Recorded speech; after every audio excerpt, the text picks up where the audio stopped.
आदाब, मैं हूं मुमताज़ आलम रिजवी और मैं बात करूंगा इजराइल और फ़िलिस्तीन के दरमियान 2 साल से जो जंग चल रही है और इसके बाद हाल ही में जिस तरह से इजराइल ने कतर पर दोहा में जो हमला किया था, उसके बाद एक बहुत ही इमरजेंसी मीटिंग कॉल की गई तमाम अरब ममालिक की, मुस्लिम ममालिक की।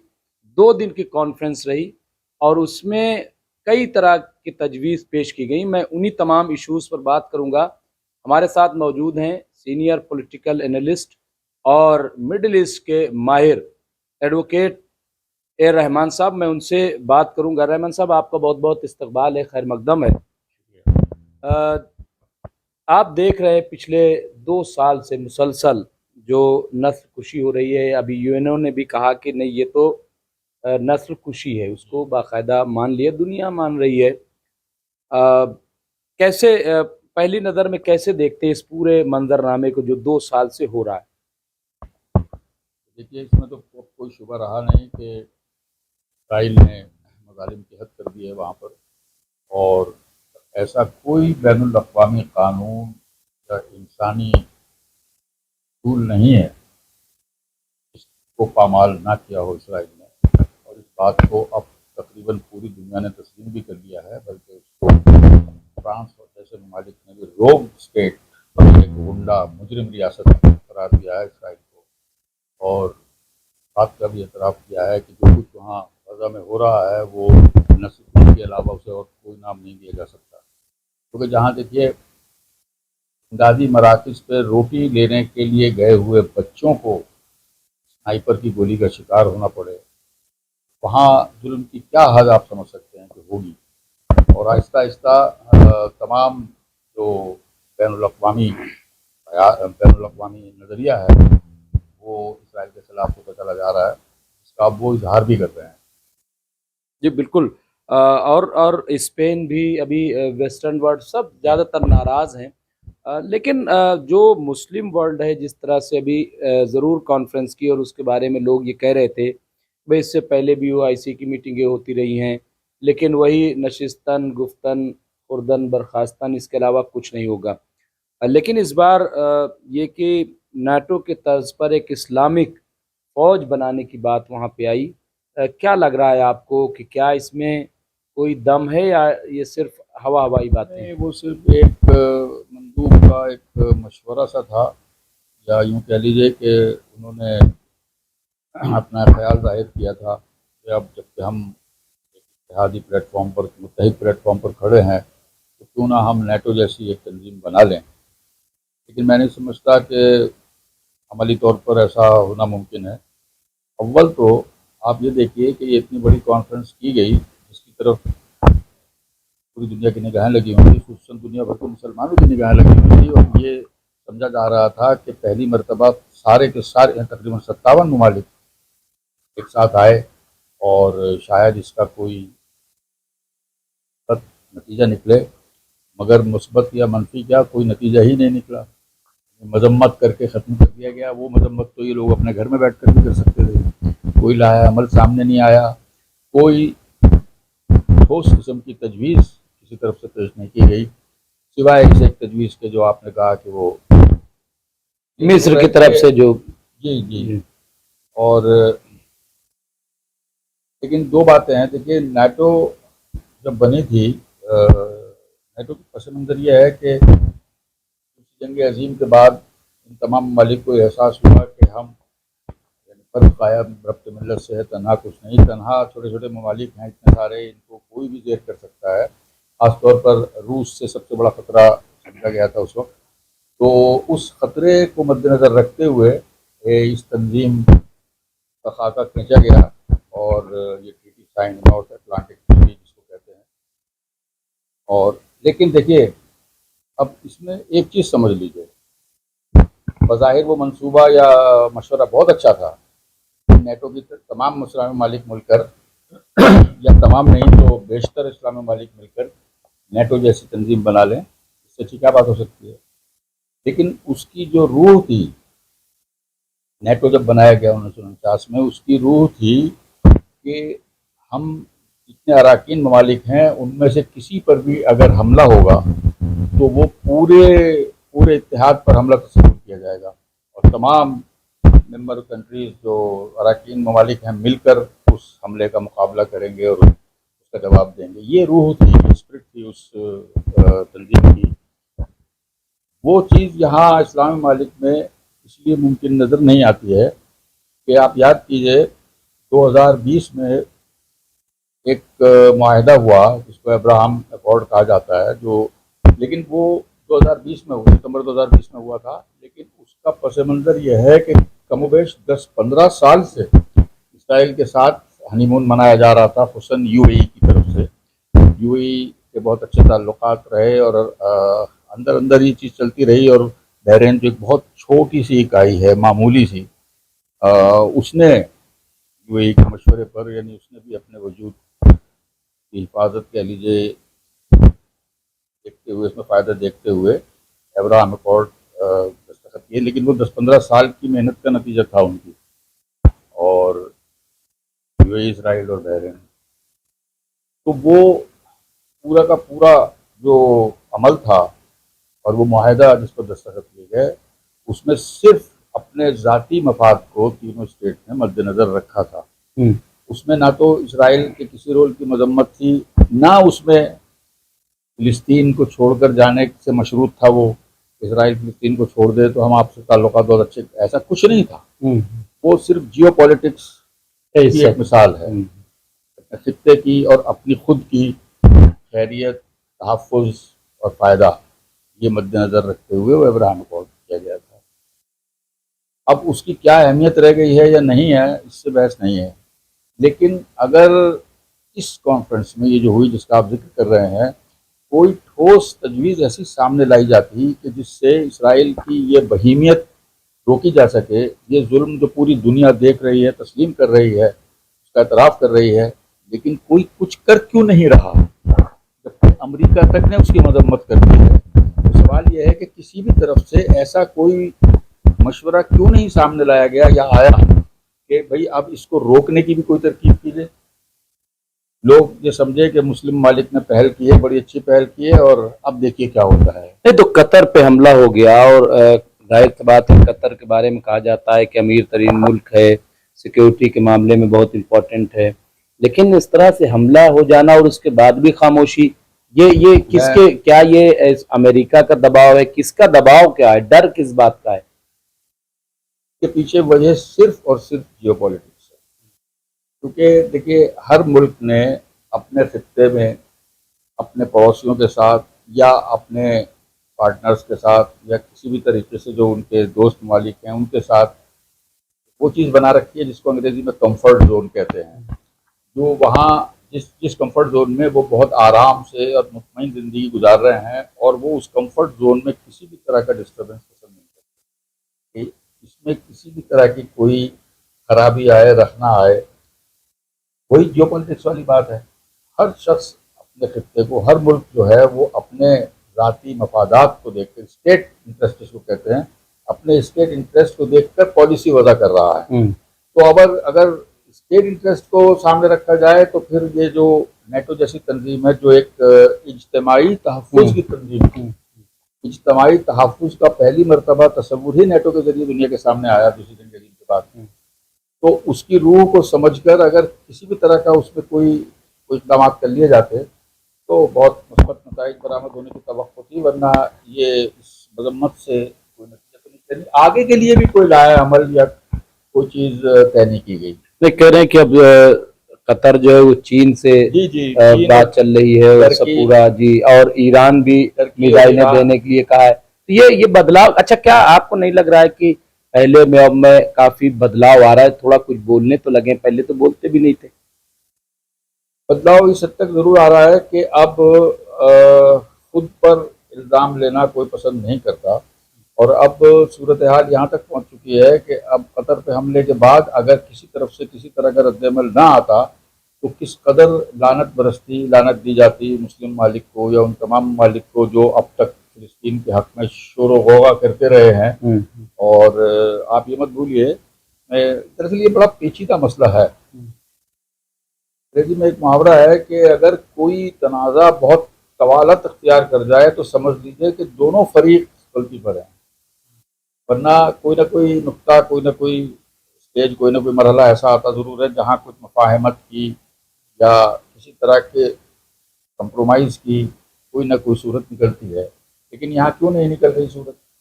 की बहुत सारी वजूहत हैं। देखिए, अव्वल तो बुनियादी तौर पर ये मत भूलिए कि हमास को शुरू में इसराइल ने ही तहफ़्फ़ुज़ दिया। इसराइल ने हमास की हिमायत की, पूरी तरह हिमायत की, हालांकि उनके मकासद दूसरे थे। फिर उसके बाद जब उनके कंट्रोल से बाहर हो गया तो वो दुश्मन हो गए। तो इस तरह की बहुत सी चीज़ें हैं। फिर ये कि अब एक इसराइल ने एक चीज़ और चला दी थी।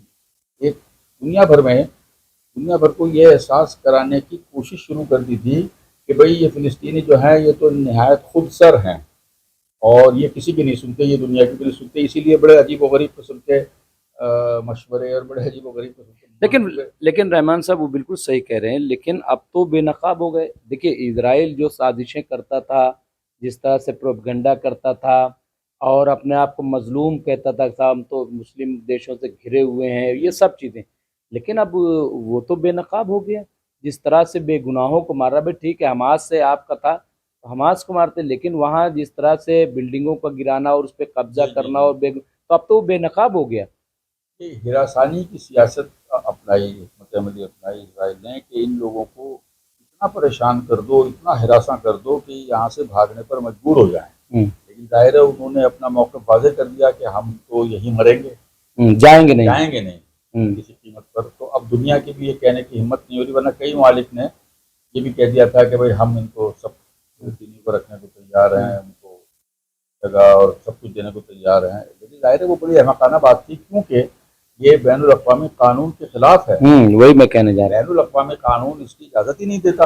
आप कैसे किसी या एक बड़ी आबादी को, यानी उसको दर-बदर कर सकते हैं या मुल्क बदर कर सकते हैं, जो उनका पैदाइशी मुल्क है, जहाँ वो पैदा हुए, पले-बड़े। तो जो तारीख़ी नुक्ता नज़र से, हालाँकि तारीख़ी नुक्ता नज़र से तो इसराइली उसको अपना मुल्क कहते हैं, वो अलग बात है। तो कहने का मतलब ये है कि अब सूरत हाल इस कदर लेकिन रहमान साहब, दुनिया में जो कवानीन बने हैं उनकी कुछ मुद्दत होती है। अब कोई कह दे साहब कि हम तो आदम अलैहिस्सलाम को मानते हैं तो पूरी दुनिया हमारी है, बाकी सबको मार दो।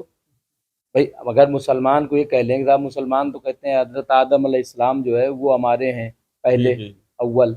हाँ, तो अब जो इस्लाम मानेगा, जो आदम मानेगा तो वो तो बचेगा, बाकी को हम सब मार देंगे, सारा दुनिया पे कब्जा हमारा होगा। ये कोई कहीं समझ में आने वाली बात है? नहीं, नहीं, पता ही नहीं, और ना कोई ये ऐसा दावा कर सकता है।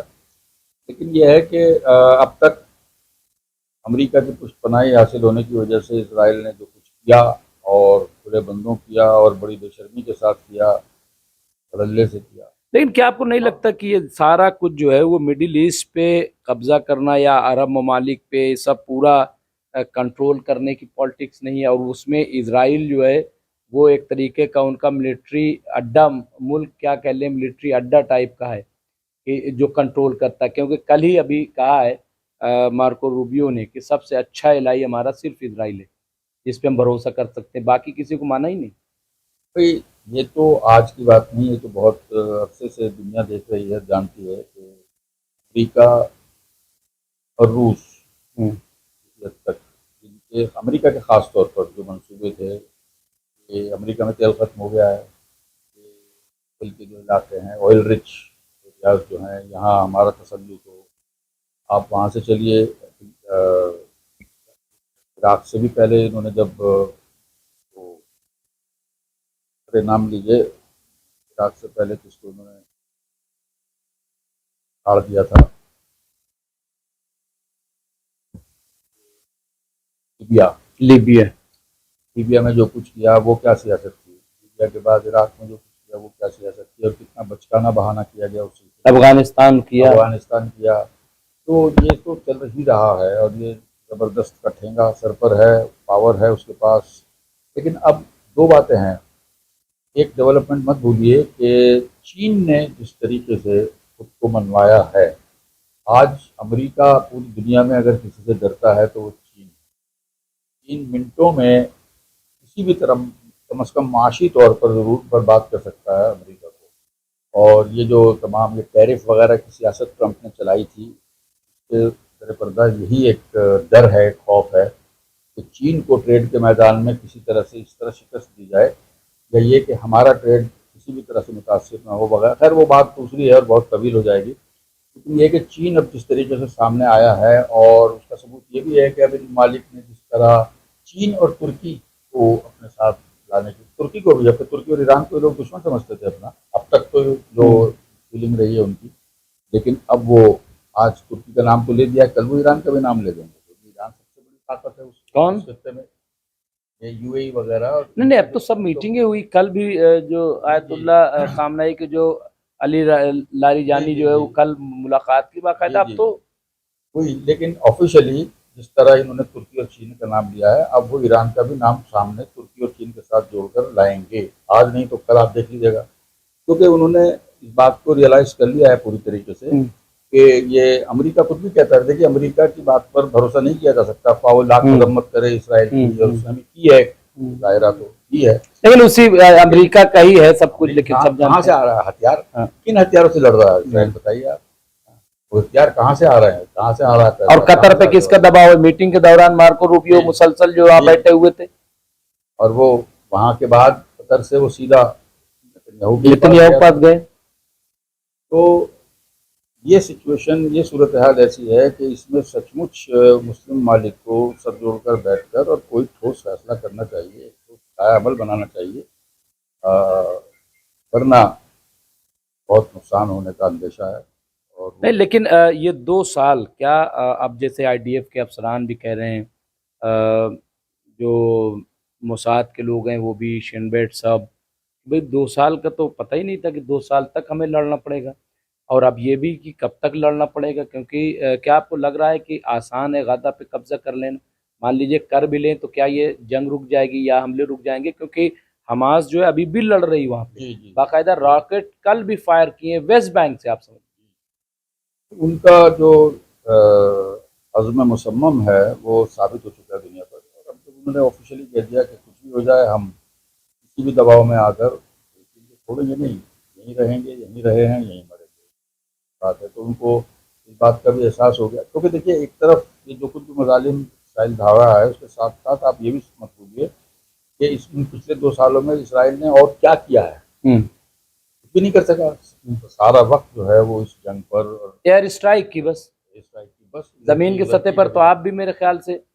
बिल्कुल अच्छा, इसराइल का कितना नुकसान आप देखते हैं? क्योंकि पहली बार शायद ऐसा हुआ कि जंग इसराइल के अंदर दाखिल हुई जी और वहाँ प्रोटेस्ट हो रहा है, सब कुछ हो रहा है। इसराइल के हालात जो है इक्तिसादी तौर पर तमाम, आग अगर आप देखें तो सब क्रैश। कल हमने जब मैं लाइव कर रहा था तो जो उनका शेयर है वो धड़ाम हो चुका है पूरी तरीके। जी जी। मैंने इसीलिए ये बात कही कि इन 2 सालों में उनका सबसे बड़ा नुकसान तो यही हुआ है, क्योंकि वो कुछ और तो कर ही नहीं सके, किसी और तरफ देख नहीं सके एक मिनट के लिए। आप इस तरह की जंग अगर आप छेड़ेंगे, उनके फिलिस्तीनियों के तो खून में जंग है, ये इस बात को बिल्कुल दुनिया समझ भी गई है, उनके तो खून में जंग है। उनके लिए जंग करना ऐसा ही है जैसे सुबह उठकर नहाना, नाश्ता करना और फिर तो। लेकिन अब इसराइल के सामने तो बहुत बड़े बड़े प्रोजेक्ट, इतने मंसूबे, और उनकी जो इकोनॉमी है, उनके इकतसादी, 2 साल पहले जो हालत थी क्या आज वो है? आपने खुद कहा कि उनके शेयर जमीन पर जा आ पड़े। और तो ये जो नुकसान हुए हैं इस चीज़ से, और साथ साथ दुनिया ने अब जिस तरीके से मजम्मत की है इस बात की, क्योंकि कोई इंतहा, हर चीज़ की एक इंतहा होती है, देखिए वो इंतहा हो गई है अब इसराइल के मजालिम की। अब इन हालात में इस कॉन्फ्रेंस से बड़ी उम्मीदें वाबस्ता थी कि कोई ठोस नतीजा सामने आएगा, कोई ठोस लाएमल बनेगा, मगर वो नहीं बना है। ये ज़रा एक अफसोसनाक सी बात है। तो हम लोग बात कर रहे थे, रहमान साहब, क्या आपको लग रहा है कि अरब ममालिक क्या कभी बैठ पाएंगे एक साथ, और बैठेंगे तो किसी नतीजे पहुंचेंगे? क्या लग रहा है? या इसी तरीके से अमेरिका और इजराइल का तसल्लुत रहेगा और ग्रेटर इजराइल की तरफ एक तरीके से अब लोग कहने लगे हैं? क्योंकि आप देखिए कि सिर्फ फ़िलिस्तीन ही नहीं बल्कि जॉर्डन पे भी अटैक मुसलसल, सीरिया भी देखिए उस पर भी अब कब्जा करने की तरफ पूरा बढ़ गया। गोलान हाइट्स के अलावा भी अब वहाँ पे डियार करवाया है, तो डिसआर्म जो है वहाँ पे। तो क्या लग रहा है फिर? अब कतर पे भी अटैक हो गया, अब तो लोग कह रहे हैं कि कभी भी सऊदी पे भी अटैक हो सकता है। इन्हीं हालात को देखते हुए मेरा अपना ज़ाती ख्याल ये है कि अब ये वक्त आ गया है कि ये हालात अब बदलेंगे। और मैं समझता हूँ, और ख़ास तौर पर ये देखते हुए कि अब दुनिया ने एक ज़बान होकर इसकी मजम्मत की। उन ममालिक ने मजम्मत की है जिनसे उम्मीद भी नहीं की जा सकती। और इसलिए अब इसराइल बिल्कुल डिफेंसिव पर आ चुका है। मैं ये समझता हूँ कि इस वक्त का फ़ायदा उठाकर अब अगर चंद अहम मुस्लिम ममालिक के साथ बैठकर कोई ठोस, डिप्लोमेटिक ही सही, कोई एक ठोस मनसूबा ऐसा बनाएं कि जिससे कम से कम ये फ़िलिस्तीनियों पर होने वाले मज़ालिम जो हैं नहीं, ये कम से कम तिजारत क्यों नहीं रोकते, इनसे रिलेशन क्यों नहीं खत्म कर पा रहे हैं, क्या इसकी हाँ, वजह है? देखिए ट्रेड का जो मामला है मुमताज़ साहब, दुनिया में वो एक बिल्कुल ही मुख्तलिफ मैदान है। वहाँ पर किसी भी तरह की कोई दूसरी कंसिडरेशन नहीं होती सिवाय पैसे के। और ट्रेड, क्योंकि तमाम ममालिक ये जानते हैं, पूरी दुनिया जानती है कि सर्वाइवल के लिए, बका के लिए ट्रेड ज़रूरी है।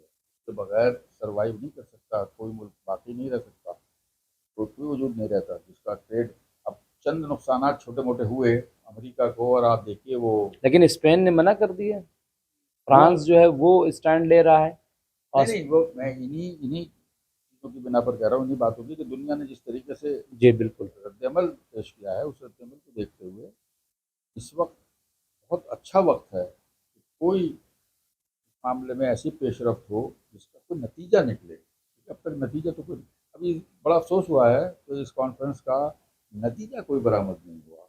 चीज़ बाहर निकल कर ऐसी नहीं आई कि जो कल के लिए कोई ऐसी उम्मीद दे सके कम से नहीं, कम। बाइकआउट की बात की जा रही है कि अब बाइकआउट, मुहिम एक चलाई ये गई है नहीं कि नहीं, सुनिए, ये सब आई वॉश कहते हैं इसको अंग्रेजी में, अश्क शोई कह लीजिए, वो की जा रही है कि वो तो क्या ये अवामी गुस्सा दबाने के लिए, क्योंकि अवाम बहुत नाराज है, अवाम तो बहरीन इसराइल में के प्रोटेस्ट कर नेतन्याहू रहे से हैं। भी बहुत नाराज हैं, ये हाँ, मत भूलिए। जी अवाम जी तो इसराइल के भी बहुत नाराज हैं। जी जी।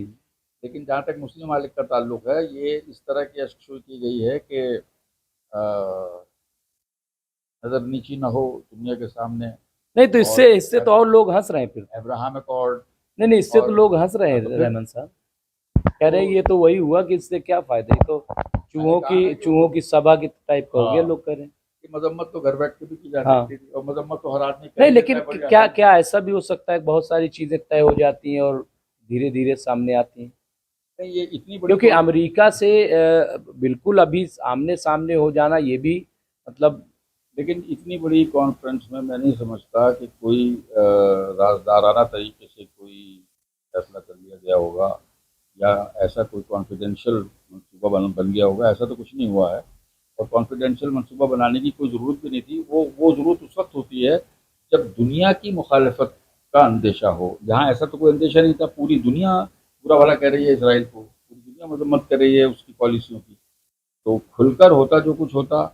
अब वो क्यों नहीं हो सकता है कल को उसकी वजूहत सामने आए, लेकिन जब तक ऐसा नहीं होगा तो ये सारी कॉन्फ्रेंसेस वगैरह ये बेकार है, क्या फ़ायदा। क्या क्या अवामी नाराजगी, कुछ लोग कह रहे हैं कि जिस तरह से हमने नेपाल में देखा, भी बांग्लादेश में देखा, इससे पहले श्रीलंका में देखा, तो ये मतलब ये इजराइल के अंदर भी तख्ता पलट वाली चीज़ें नज़र आ रही हैं, और कुछ मुस्लिम ममालिक भी उसी जद में आ सकते हैं, चाहे टर्की हो, मिस्र हो, जिस तरह से अब बहरीन में प्रोटेस्ट हो, कतर में खवातीन बंदूक बरदार जो है वो निकली बंदूक लेकर के। जी, तो एक एक लहर सी, मतलब क्या इसको देखा जा सकता है कि अवामी प्रेशर भी बन सकता है?